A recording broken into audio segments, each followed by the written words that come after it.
Saudara-saudariku yang dikasihi Tuhan, salam berkah dalam. Sudah kita memberi senyum hari ini, Rabu 13 September 2023. Gereja memperingati Santo Yohanes Chrysostomus, uskup dan pujangga gereja. Mari kita awali permenungan kita dengan tanda kemenangan Kristus dalam nama Bapa dan Putra dan Roh Kudus. Amin.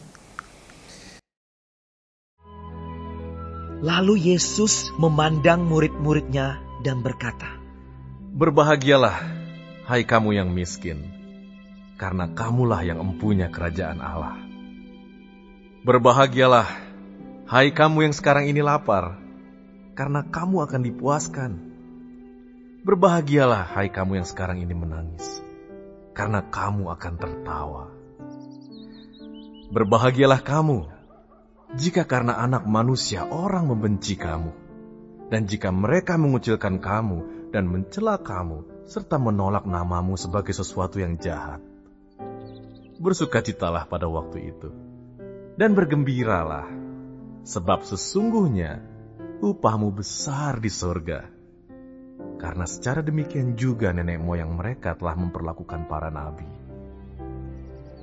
Tetapi celakalah kamu, hai kamu yang kaya, karena dalam kekayaanmu kamu telah memperoleh penghiburanmu.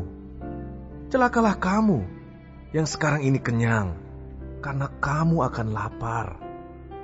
Celakalah kamu yang sekarang ini tertawa, karena kamu akan berduka cita dan menangis.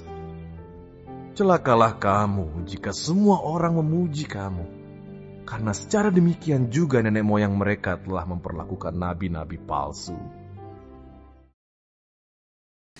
Saudara-saudariku yang dikasihi Tuhan, bacaan Injil hari ini sering disebut sebagai sabda bahagia.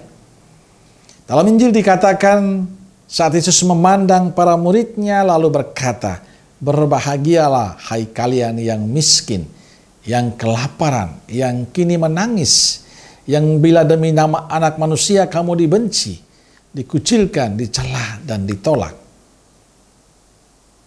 Dalam kacamata kita manusia, apakah mungkin mereka yang dikatakan Yesus ini mengalami kebahagiaan? Apakah mungkin yang tergolong miskin, kelaparan, ditolak, disebut berbahagia? Apakah Yesus tidak keliru mengatakan itu?